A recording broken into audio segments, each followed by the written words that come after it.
He chose a stranger from the crowd and changed martial arts forever. The champion on stage believed he was in control. The organizers believed it. The judges believed it.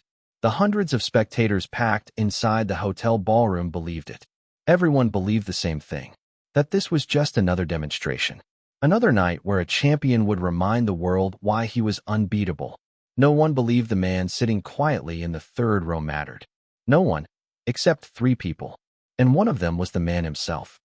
Washington, D.C., spring, 1964. The ballroom of a prestigious hotel had been transformed into a martial arts arena. Folding chairs were arranged in wide circles around a raised wooden platform. Bright overhead lights reflected off polished floors. The air carried the mixed scent of sweat, floor wax, and burnt coffee that had been sitting on warmers since morning. The tournament had started at 9 a.m. Now it was nearly midnight.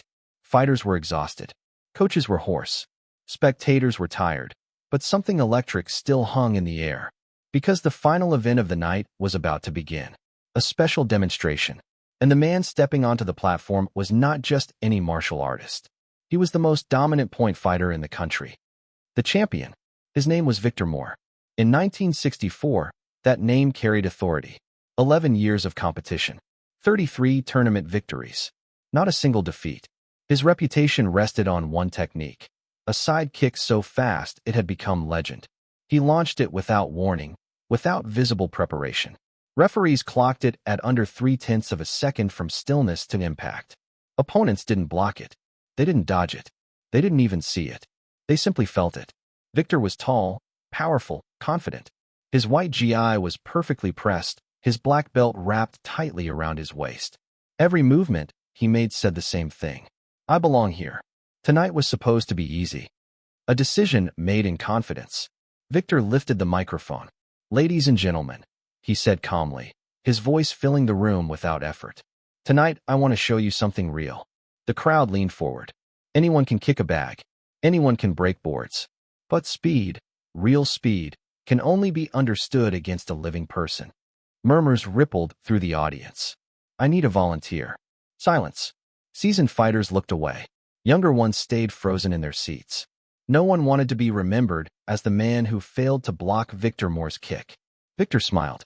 Then his eyes stopped on someone. A small man. Third row. No uniform. No belt. No signs of rank.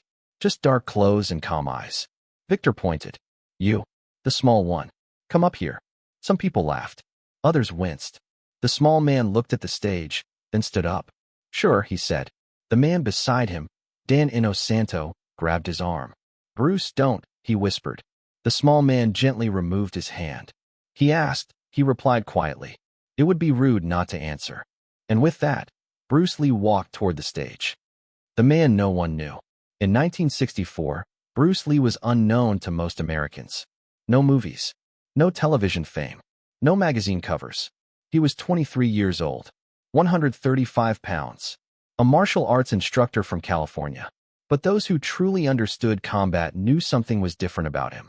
In the front row, Ed Parker felt his chest tighten. He leaned toward the man beside him. "This," he whispered, "is going to change things." Face to face, Bruce climbed the steps and stood on the platform. The contrast was striking. Victor Moore, tall, muscular, decorated. Bruce Lee, compact, relaxed, wearing street clothes. Victor extended his hand. Bruce shook it. "Just stand there," Victor said quietly. "I'll pull the kick. No one gets hurt." Bruce nodded. "I'm ready." He didn't take a stance. Didn't raise his hands. He stood naturally, completely open. The room held its breath. Less than a second, Victor shifted his weight and launched his side kick. What happened next was almost impossible to describe. Bruce moved, not away, but into the attack. The kick never landed. Not because Bruce was stronger. Not because he was faster. Because he arrived before the kick had fully become a kick. The room erupted, not in applause, but confusion. Victor stood frozen, breathing hard. Bruce stood untouched. The explanation. Ed Parker stepped forward and took the microphone. "What you just saw," he said, "was not luck." He handed the mic to Bruce. "This is interception," Bruce explained calmly. "Most techniques announce themselves before they arrive. If you read that moment, if you act during preparation, you don't need to react." He demonstrated again. Then again. Then came the 1-inch punch. Bruce placed his fist lightly against Victor's chest. A short movement. A dull sound. Victor flew backward into a folding chair. The chair collapsed. The ballroom exploded. A lesson, not a victory. Bruce helped Victor up. No celebration. No ego. Your technique is excellent, Bruce said. But no system is complete. He turned to the audience. The moment you believe you know everything, you stop learning. Silence. Then thunderous applause. The parking lot. Later that night, Victor found Bruce outside. I thought winning meant understanding, Victor said. Tonight, I learned it doesn't. Bruce nodded. The right question isn't how to win, he said. It's what don't I know? They shook hands. Bruce got into the car. As he drove away, the hotel lights faded behind him. Inside, hundreds of martial artists were still talking. Because one decision, one careless choice from the crowd, had rewritten the rules.